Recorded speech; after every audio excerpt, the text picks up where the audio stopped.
A gente tem um complemento, porque em meio às negociações justamente dessa reforma ministerial, o Palácio do Planalto tem feito acordos com integrantes do Congresso para deixar mais dinheiro nas mãos do Centrão.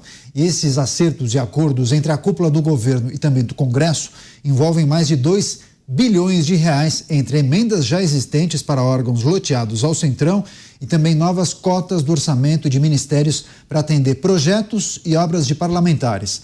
Na última semana, de acordo com a Folha de São Paulo, Lula desidratou o Ministério das Cidades em cerca de 600 milhões de reais e turbinou órgãos comandados pelo Centrão, como a Codevasf e o Departamento Nacional de Obras contra as Secas.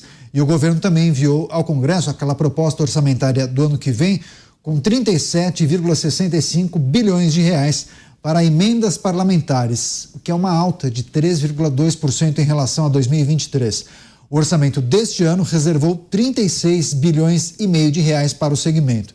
Agora, nesses primeiros 8 meses de gestão, já foram pagos mais de 17 bilhões de reais em emendas parlamentares. José Maria Trindade, emendas parlamentares são um dispositivo muito importante, legal, constitucional. É uma execução do orçamento e que atende aos pleitos e anseios dos parlamentares, especialmente nas suas regiões, nos seus colégios. De que maneira a emenda parlamentar não se torna um instrumento interessante e legal? A relação entre quem concede e quem recebe nem sempre é transparente? Pois é, as emendas parlamentares, elas sempre foram ali uma fonte de poder muito grande. O orçamento eu chamo de a serra pelada do Congresso Nacional. 9 entre cada 10 deputados e senadores querem ir para a comissão mista de orçamento. E eu nunca descobri por quê. A comissão inveja dos anões, já deu em CPI e tal. É lógico que eu falo ironicamente que não sei porque eu sei, né? Meu pai dizia, Beraldo, que o cachorro só é melhor amigo do homem porque ele não conhece dinheiro.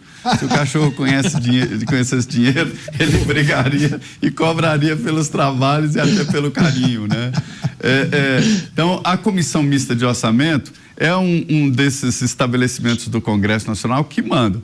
Assim, se marcar uma sessão extra da Comissão Mista de Orçamento para o dia 25 de dezembro, de madrugada, eu te garanto que os deputados e senadores deixariam os filhinhos e as mulheres em casa e, olha, crianças, tchau, o papai está indo ali. E a Comissão Mista de Orçamento estaria cheia, quórum total, aquele lufo quente que sai da comissão. Você passa na porta da comissão de orçamento, chega aquele ar quente, passa, cheio de lobistas, de secretários e todos os parlamentares ali prestando uma atenção danada. Você passa na porta de uma comissão assim, de direitos difusos, direito do consumidor, direito do meio ambiente, não tem ninguém. Ninguém. É sempre assim o Congresso Nacional. Então, o orçamento é a serra pelada. E, antigamente, a emenda parlamentar era apresentada e os deputados e senadores tinham que ficar ali puxando o saco do governo para liberar. E aí eles descobriram o seguinte, a emenda impositiva e depois o orçamento secreto. E o Supremo jogou o dinheiro do orçamento secreto nas emendas parlamentares impositivas, ou seja, obrigatórias. Está todo mundo rindo de orelha a orelha, ninguém apaga o sorriso dos deputados e senadores, todo mundo com muito dinheiro. Só que neste ano tem uma diferença. Metade do Congresso Nacional não estava aqui no ano passado. Então não apresentou emenda para esse orçamento que está sendo executado de 2023. É aí que o governo está trabalhando.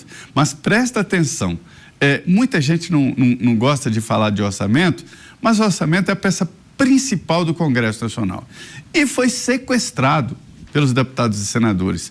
38 bilhões é muito dinheiro, é mais dinheiro até do que o governo tem. É verdade. O orçamento de quase 5 trilhões de reais tem que pagar previdência, que é despesa fixa, pagar folha de pagamento, serviço da dívida 2 trilhões e não sobra nada do chamado discricionário. Quase 40 bilhões de reais presos em emenda é um desastre para o país. Primeiro porque pulveriza. As emendas são apresentadas, manda 1 milhão para cá, 10 milhões para o interesse do deputado, pulveriza, ou seja, não resolve nada. E tira do governo, e independente de quem seja governo, porque hoje é o Lula, não é o governo do Brasil, né? O governo não é o governo do Lula, é o governo do Brasil, não dá para o governo fazer grandes obras, porque esse dinheiro, 40 bilhões, são pulverizados. Né? Daí está a maldade da tal emenda parlamentar, que agora é impositiva. Então, acabou o orçamento secreto, que nada. Os 40 bilhões estão aí à disposição dos deputados. Ô Zé, deixa eu discordar de você, posso? Pode. O seu papel aqui é esse. Olha só, no caso do governo Lula, o orçamento ele não foi sequestrado pelo Congresso, ele foi resgatado pelo Congresso. Ele foi resgatado. Eu discordo, Zé, porque eu acho o seguinte, eu acho que o orçamento na mão do Congresso, essa pulverização que ele menciona, na verdade, quando ela é vista do ponto de vista do eleitor, de quem elegeu o deputado, o prefeito, o vereador, facilita até a fiscalização. O problema é que a gente não tem uma sociedade politizada, a gente não tem uma sociedade que entenda que ela paga o imposto para que isso volte em infraestrutura, em serviços decentes, em saúde, educação. Ela não entendeu. E os nossos políticos fazem questão de manter essa sociedade na ignorância. Aliás, boa parte da mídia também o faz. Ah, não vamos falar sobre orçamento, que é um tema árido. É árido? Como assim? O orçamento é o dinheiro que está sendo tirado do bolso do trabalhador. Você tem amor ao seu trabalho? Você tem amor ao dinheiro que você ganha com o suor do teu trabalho? Então você tem que se ligar muito no que está acontecendo. Essas emendas, elas, com o Congresso empoderado, sim, o Congresso tem mais poder do que nunca, ele deixou o governo sem saber o que fazer. Por isso que o Lula não faz outra coisa que não atacar, arrumar inimigos para atacar. Tem vários ministros aí também revanchistas e tal. Por quê? Porque eles não sabem o que fazer, porque eles não têm mais dinheiro para gastar. O dinheiro para gastar, o dinheiro efetivamente para gastar, como o Zé Maria disse, está na mão do Congresso. E aí, quando você faz essa distribuição de emendas, é preciso que haja naturalmente a fiscalização. O que precisa melhorar é a fiscalização. Precisa ter, sim, transparência. Não pode ter emenda secreta. Hoje tem uma fiscalização da Polícia Federal batendo na porta de pessoas exatamente a origem. Pronto. Mas assim... A origem é a emenda parlamentar. Mas não dá para ficar na mão da Polícia Federal e do Ministério Público. Tem que ter CGU, tem que ter TCU atuando. Aliás, o TCU, que tão ativo aí, né, nesses anos recentes, poderia se dedicar, né, a poder investigar essas emendas parlamentares. Emendas parlamentares é um direito do político. E eu acho que, assim, é bom que esteja na mão do deputado tal. O deputado tal vai ter 36 milhões de emenda individual. Você votou no deputado, então você cobre diretamente dele, você sabe quanto ele tem na mão para gastar. O eleitor vai poder cobrar diretamente do deputado. Ligue, mande e-mail lá no gabinete. E ele tem que fazer prestação de contas, inclusive. Ele tem que fazer prestação de contas. Exato, facilita a prestação de contas, porque é individual. Quando o dinheiro está na mão da União, você não tem para quem cobrar. Você vai cobrar quem? O Lula? Ah, não, isso aí está com o ministro tal. Ah, não, então vai cobrar o ministro. Você elege deputados e senadores para cobrá-los. Olha só. Em primeiro lugar, não dá. A emenda PIX, e eu usei esse nome pela primeira vez pela facilidade. Veja bem, o deputado manda a emenda PIX para um prefeito, que cai lá na conta do prefeito, ele faz o que quiser sem projeto nenhum. Já é uma dificuldade. Agora, como explicar que um deputado de Minas Gerais apresenta uma emenda parlamentar beneficiando o Ceará? E aí, o que há de comum? A empreiteira que vai junto. Quando ele manda uma emenda parlamentar, ele anexa a empreiteira. Quer dizer, não é a Serra Pelada. Não cheira bem, né? Esse é o mercadão. É o mercadão de emendas. Não estou tirando sua razão nisso, não. As emendas, especialmente quando se instituiu as emendas pelo RP9, as emendas secretas, o que acontecia? Essas emendas, elas não tinham a descrição da destinação dela no orçamento. É isso que precisa ter. Esse orçamento que vai ser debatido, que vai ser aprovado no Congresso, ele precisa ter um espelho da emenda, precisa ter no orçamento escrito. Cada deputado tem que indicar desde já aonde vai colocar o dinheiro. Aí isso facilita a investigação, a fiscalização, inclusive por parte da imprensa. O que antes eles não faziam, quando eles criaram esse recurso. Mas antes, quem tem que executar o orçamento é o executivo. Eu não concordo, eu não posso entender. Então, eu acho que se o Congresso existisse por um só motivo, seria para votar, né, discutir, debater, votar o orçamento e entregar o orçamento para o executivo. Está aí, executa. Agora, do jeito que está, o Congresso vai executar quase 40 bilhões de reais. Está errado? Dantas, quem tem que executar é o governo federal, seja ele quem for. Hoje é o Lula, mas amanhã é outro, é assim. O Beraldo vai trazer um complemento. Vai lá, Beraldo. O capim está comendo boi. E nós estamos discutindo a qualidade do capim. Mas o fato é que está tudo errado. Você tem a estrutura administrativa brasileira, a democracia brasileira organizada em 3 poderes: judiciário, executivo e legislativo. O executivo tem que executar o orçamento, executar um planejamento. Então, se você transfere isso para o legislativo, o que acontece? Nós temos um dinheiro imenso que faz falta a vários lugares do Brasil que realmente precisam, como um desenvolvimento, um projeto de desenvolvimento do país, e esse dinheiro vai fazer asfalto na estrada que leva até a fazenda do ministro. Quando você tem esse tipo de dinâmica, torna-se incontrolável. Sabe por quê? Eu ouvi uma vez de um prefeito do interior, de uma pequena cidade do interior do Paraná, ele dizendo: olha, a maior reclamação da população é saúde, mas o que dá voto mesmo é asfalto. Então, quando chega o dinheiro, ele vai fazer asfalto, porque o asfalto é que dá voto. O que a gente precisa ter é cada município tendo um projeto de desenvolvimento próprio, com ordem de prioridade, para que o dinheiro que chegue lá vá executar aquilo que precisa ser feito, e não aquilo que é de interesse local, eleitoral, de um grupinho, porque esse grupinho, ele deixa outras áreas que são extremamente importantes só para ganhar voto e roubar, aí não dá. Beraldo, olha só, eu tive a oportunidade de conversar, durante todo o escândalo das emendas secretas, tive a oportunidade de conversar com diversos deputados, aqueles que indicaram as emendas. Nessas conversas, o que me era dito? Eu indiquei para a prefeitura tal, as demandas surgiram porque eu visitei 100 municípios, cada prefeito tinha uma demanda. Então, essas demandas, elas vêm do executivo municipal, que é a ponta, que é onde exatamente precisa ser aplicado o recurso.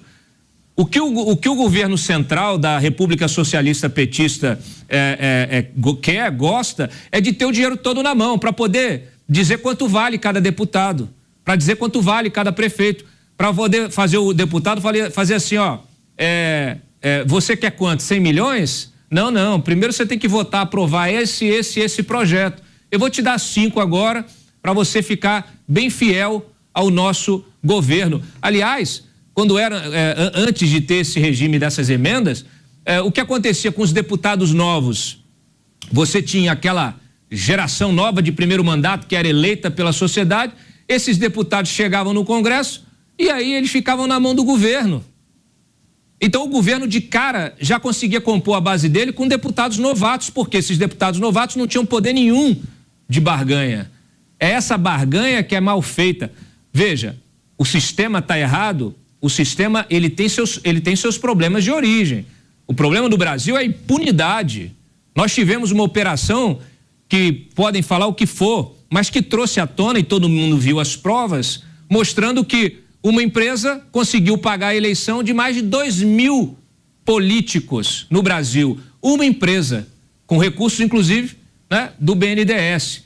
Então, ela tinha político na mão no Brasil inteiro. Então, o problema da corrupção, o problema da execução disso, tem a ver com a impunidade, que ela não é combatida no Brasil. Se você tivesse esses políticos realmente na cadeia, você não tinha, aí o próximo ia pensar 2 vezes antes de roubar, antes de vender sua emenda para outro estado. A fiscalização desse mercadão de emendas é mole. Você quer saber se o negócio está sendo mal executado, pega um deputado do Maranhão jogando emenda em São Paulo, tem alguma coisa errada. Pega o deputado do Piauí jogando emenda lá no Pará. Transparência zero, né? Transparência zero. Pode investigar que tem coisa errada. Agora, essa relação da construção orçamentária, se ela é feita num ambiente menos corrupto, claro, aí você tem o diálogo com o prefeito, a demanda do prefeito, o deputado trazendo essa demanda e isso sendo negociado, sendo discutido e debatido publicamente. Porque também não dá para você amarrar um orçamento numa sessão secreta, portas fechadas, aprovada na madrugada. Como a gente já viu acontecer diversas vezes em projetos de repercussão nacional. Não, é só um complemento, que é o seguinte: o munícipe, aquele cidadão que está ali numa pequena cidade do interior do Brasil, ele tem que aprender que o prefeito tem que ser cobrado por aquelas obras. E que quando ele vota num deputado, ele vota num representante para legislar leis que possam impactar positivamente a sua vida.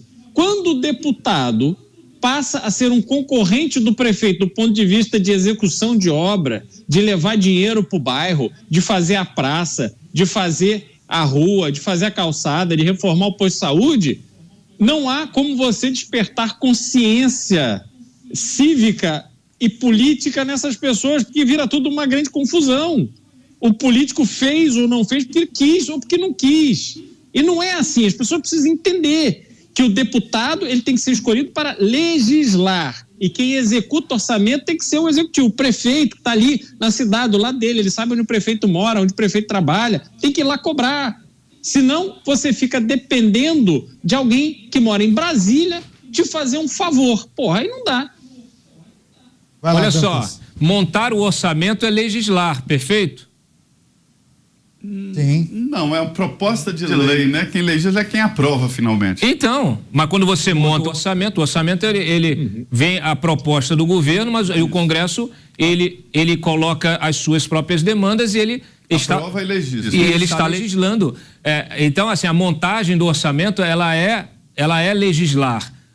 A execução, ela é feita pelo Ministério, ela é feita pela Codevasf, ela é feita pela, sei lá, pela autarquia lá da região.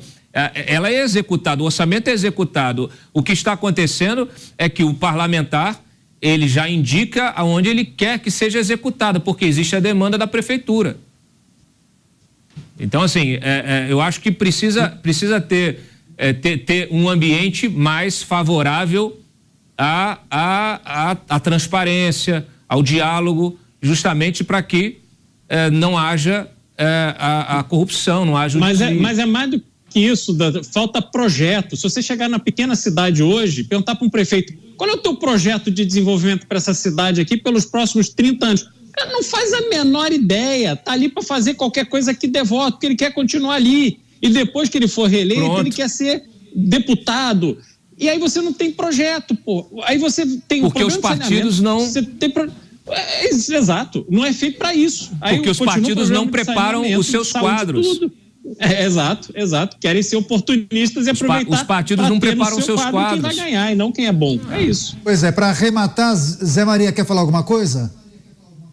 Não, sim, quero. Eu quero dizer o seguinte, existe o orçamento, eu vou repetir, é a serra pelada do Congresso Nacional, de onde sai ouro. Vou fazer uma revelação, o Dantas sabe disso, ele tocou no assunto, mas eu vou falar de uma maneira mais clara. Se um parlamentar assinar as emendas que ele tem direito em branco, ele já recebe perto de 15 milhões de reais na boa. Ele assina as emendas e entrega para alguém. Então, essa história de um deputado mandar emenda, ele nem sabe para onde mandou. Ele assinou as emendas, 8 milhões, 10 milhões, até 20 milhões na conta dele, né? Por quê? Porque as empresas sequestram isso aqui. Eu costumo dizer, e muitas vezes entendem que eu estou livrando a cara de deputados bandidos e de ladrões no serviço público, que o mal maior não é o sozinho, é o corruptor. E a Lava Jato, e por isso que eu defendo a Lava Jato, chegou a eles. É a mão que paga, é a mão que compra, né? E vai atrás dos bandidos, dos lacaios, né? É isso aí que é muito grave, é como essas empresas atuam no Congresso Nacional e no governo. De novo, não estou livrando a cara dos deputados e senadores que se vendem, dos bandidos que estão lá, não são todos, e nem é a maioria. Mas, assim, as empresas atuam fortemente lá e desta maneira, comprando emendas parlamentares. Pois é, várias pessoas se manifestando acerca desse tema. Muitos entendem que esse costume do Congresso de atrelar a concessão de emendas a votações importantes se tornou uma regra, mas é algo que faz mal ao país, e outras pessoas defendendo mais isonomia e transparência e até um calendário para a concessão dessas emendas parlamentares. Eu quero agradecer muitas mensagens das pessoas que nos acompanham. Adriano falando, pingos nos is é igual ao Brasil, trinca mas não quebra. Estamos juntos, pingos. Valeu, Adriano. Paulo Araújo mandando mensagem para o Dantas. Sempre que vejo um Piaget, me dá mais saudades do Cássio. E a Elaine de Notares fazendo um elogio a todos os participantes aqui. Obrigado, viu, Elaine? A gente